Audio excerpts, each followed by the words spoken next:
Wholeness, greetings, peaceful vibrations. Hope everyone is doing well. Hope everyone is at peace in your world.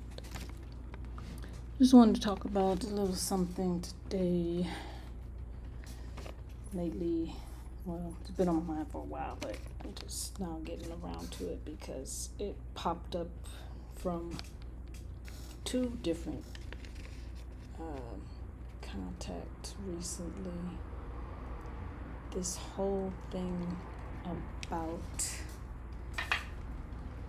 aging, you shall say, or what appears to be aging, or what people think aging is.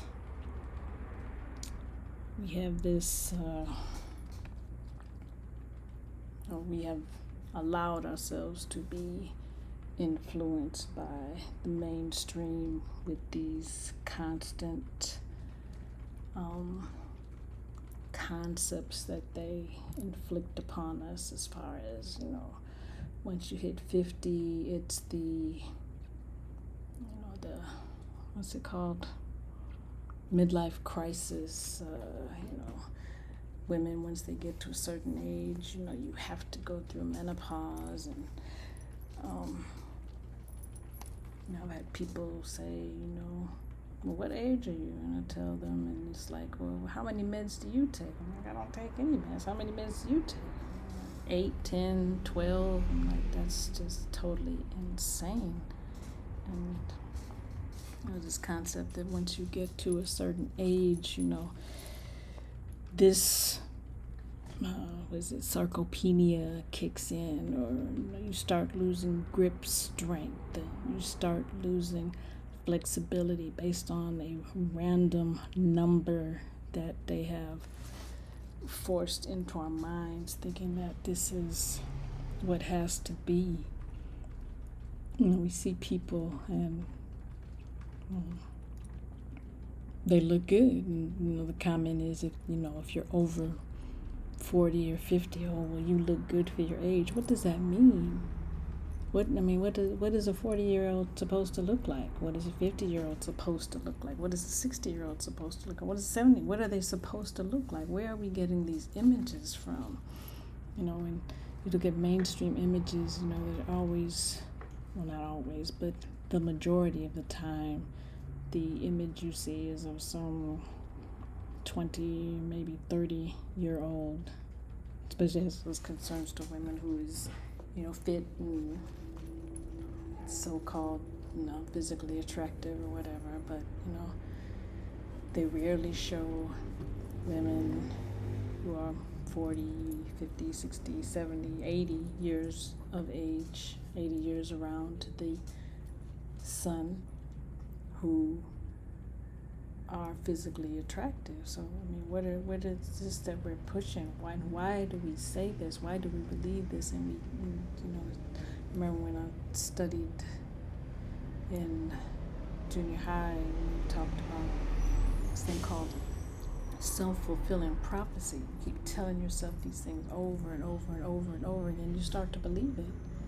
You start to believe these things that they tell you. Oh, well, I remember I had something that happened to my ankle, and I had to have a friend of mine come over and get me and take me to emergency, because all of a sudden it just jumped up on me that I couldn't walk. So you go to the hospital, and you're sitting there waiting, and just, without even any truth or any verification of this, the doctor comes in, and he's like, oh, well, you have arthritis. I'm like, arthritis? What are you talking about? Where are you getting this from? Why would you even say that? And I looked at him, like, well, I have no pain, I have no swelling, I have no this, that, the other, the common symptoms that you are supposed to have. Well, if you don't have it now, you will in a couple of years. And it was interesting because, the doctor's right in front of you, but off to the side behind the doctor was the attending nurse, and she's like, shaking her head behind him, like, what he's saying is not true. But it's like these people come in these white coats, and you are expected to believe them. We put so much trust in someone who's wearing this one. First of all, one of the main problems that we should be having with them is 99% of them don't even study nutrition. 99% of them don't even have a clue about nutrition, or the things that affect nutrition, or the things that how nutrition affects your body, and that the majority of these things we call disease, dis-ease, being out of ease with ourselves, are caused by lifestyle factors, lifestyle choices, lifestyle the way we live. What we're doing is causing these things. It's not because we are 50 or 60. It's because we have made choices that are not benefiting our health. One thing, there's a couple of things that would alleviate many problems. And one of the things is just drinking enough water. I talk to people often, and well, how much water do you drink? Because there's, they say, they've got this thing or that thing or whatever. And I drink a lot of water. And initially I would accept their acknowledgement that they drink a lot of water, but then they keep coming back saying they have this, that, and the other, and I'm like, well, you said you drink a lot of water. How much water do you actually drink?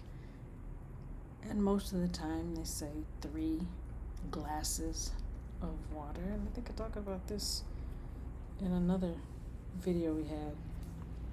You're like 75, 80% water. Actually, crystal water, but we'll save that for another day. But we're mostly water.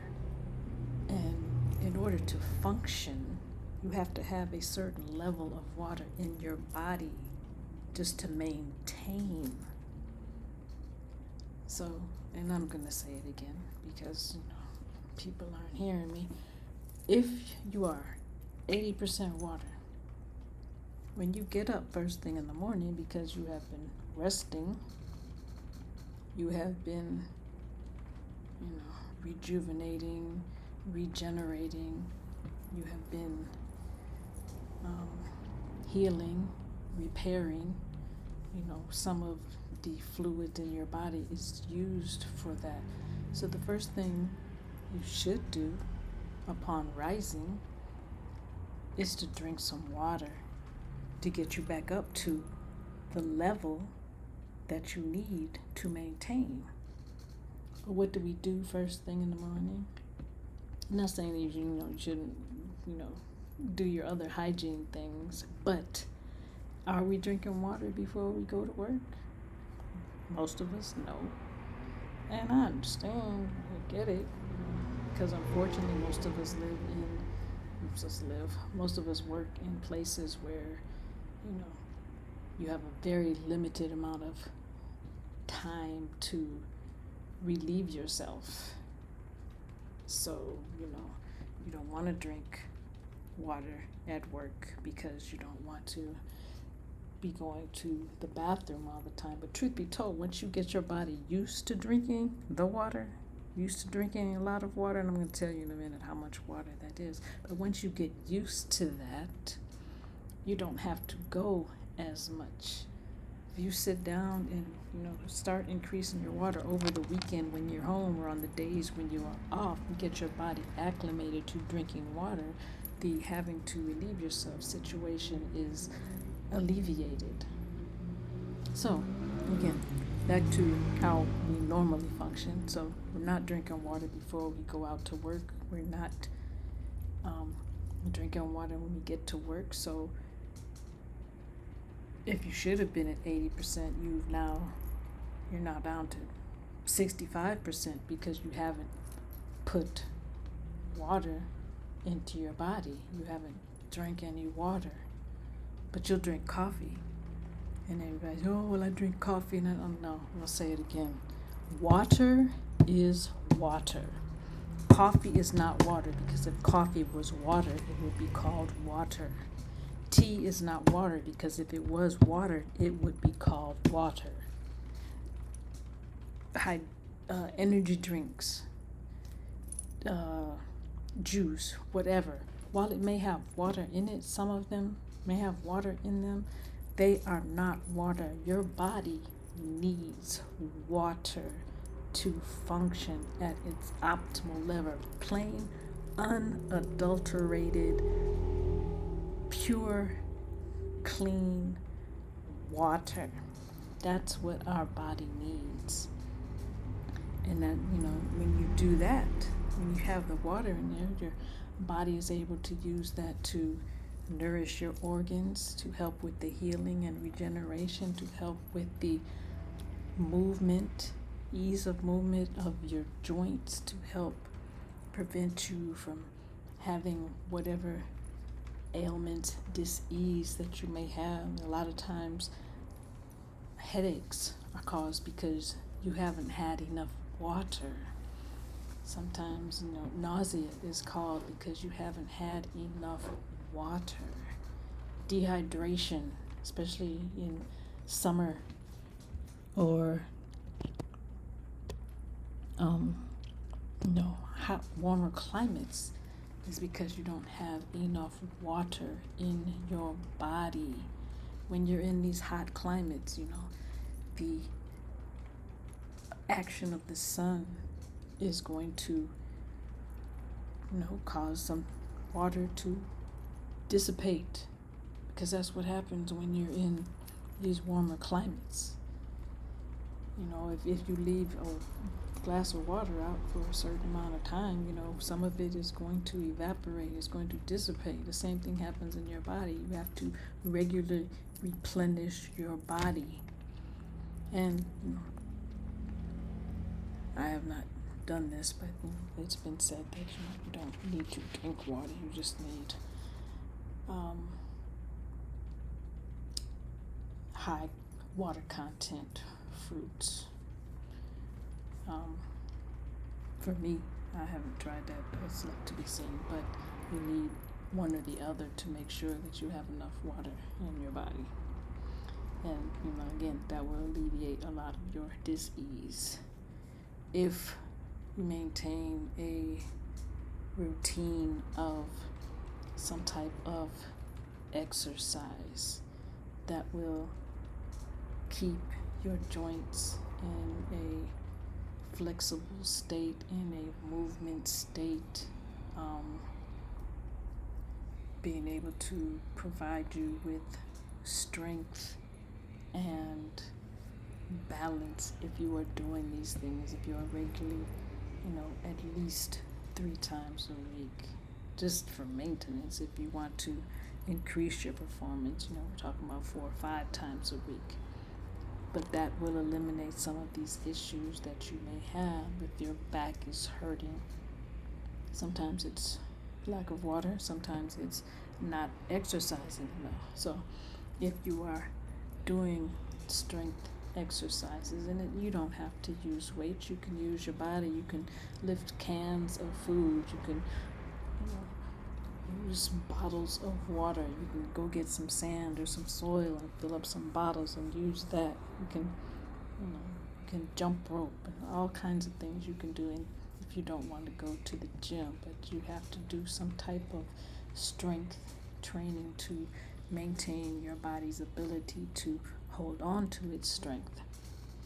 You also need to be working on your flexibility at some point, because if you're not flexible, if some of you are in these jobs where you sit at a desk all day long, so you're stuck in a specific position, you might be hunched over your desk if you don't have one of those ergonomic situations. If you're sitting all day, don't have an ergonomic chair, you're bringing that on, bringing that poor,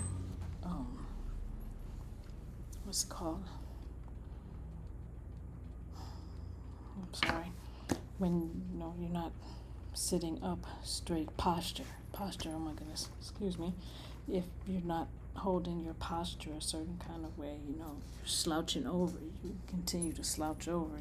You've seen some people at a certain age, I'm not going to put any number on it, but sometimes you see people slouched over because they're not standing up straight, sitting up straight, not using the muscles in their back and their shoulders to maintain a level of strength in holding that posture. You have to do something. Those two things right there are going to eliminate a lot of these diseases that we supposedly have. Sarcopenia, lack of, they said your strength goes down when you reach a certain number on the scale. But if you are working out in some manner, those things do not come to pass.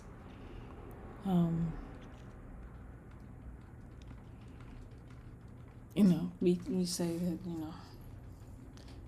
the examples that we do have of people over a certain age, we are not showing that. A lot of people don't realize there's a lot of people over a certain age who are strong and fit and flexible and attractive, but we're not showing them. Why are we not showing them? Because they don't want you to know that. They keep wanting to push this into your brain that once you get to 50, life as you know it is over, that you are just set to decline in every way, shape, and form. And we have to stop this. We have to break out of this. We have to remove ourselves from this stigma that says that we have to be this way when we can control this. A lot of these issues that we have, diabetes and trying to think of some autoimmune diseases, just a myriad amount of so-called diseases can be eliminated, or at least the severity level taken down if you just do these simple few things. Again, because we're at work and we don't have time, we don't chew our food enough. Actually, as far as chewing your food, you should be chewing your food so that it becomes like liquid. So that's like 40 times minimum to make it liquid.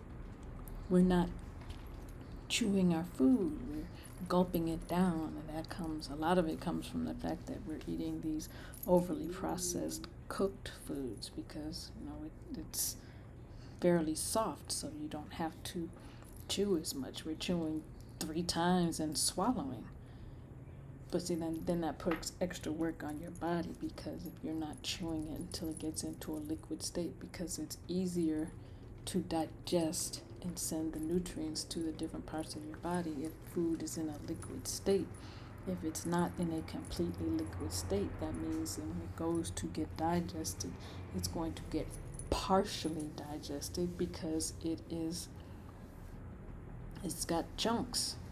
And what happens when you have chunks, your body has to work extra to break it down. And if it's not broken down in a certain amount of time, the chunks will pass through into, after it goes through the whole digestive phase. And then by the time it gets to your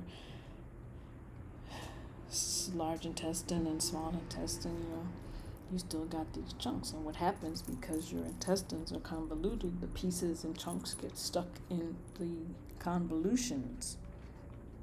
And as they keep getting stuck, the pieces get stopped as they're trying to move through, and they get backed up and blocked up, and then that contributes to the growth in the girth of your abdomen, belly area. And then that backing up causes the toxins to grow in your body.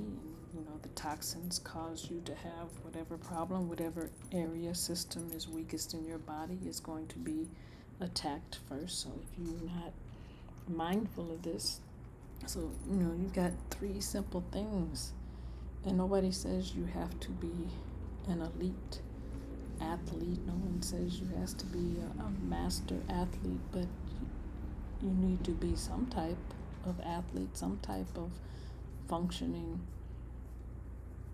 strength beings to keep these diseases at bay.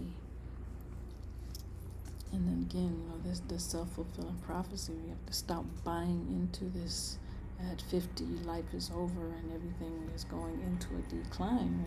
And, a lot of times, by the time you get to that age, you have established a certain amount of maturity. You have learned many things, and now, because a lot of things that may have been put on you at an earlier age, you're able to work through them, move through them, or just not have to deal with certain things because of the age that you are.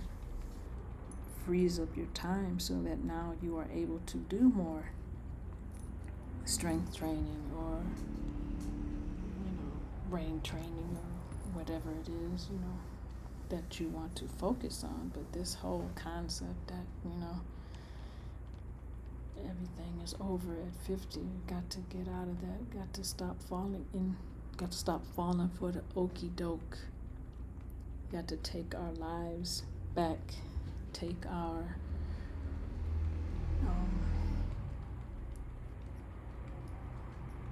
health back, take our regeneration and rejuvenation back, start functioning at a high level, stop,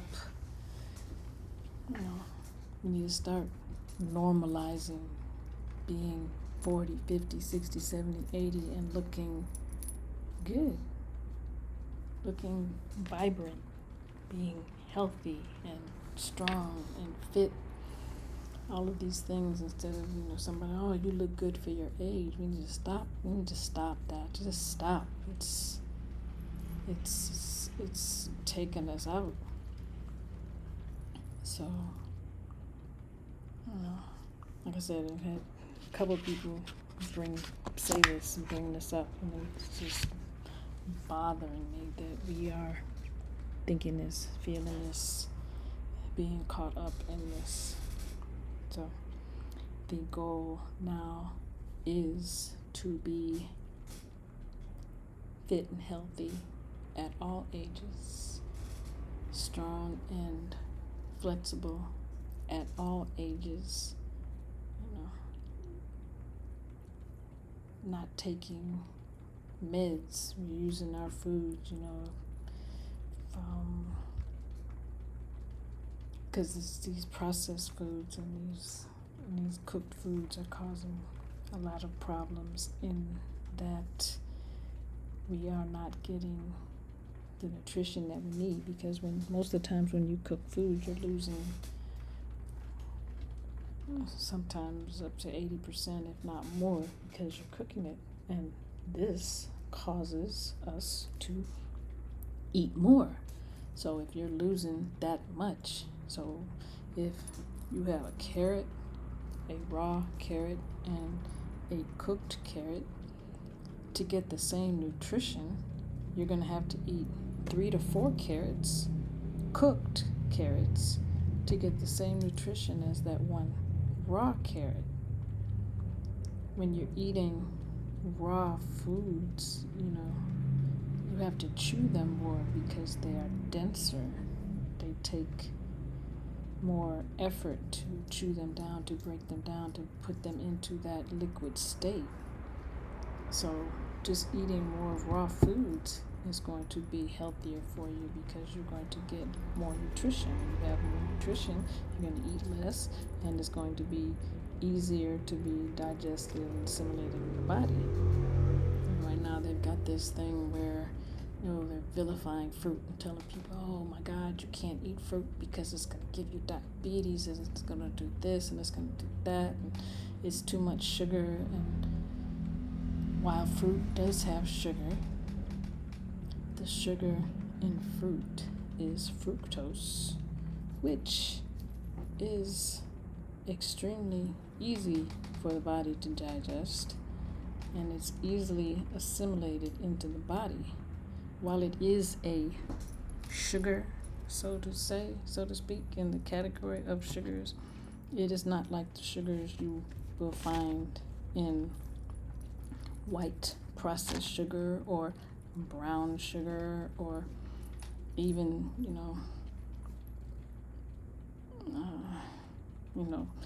the what do you call them? The NutraSweet. I don't know if they make NutraSweet anymore. NutraSweet and Saccharin and Splenda and I can't think of the other one.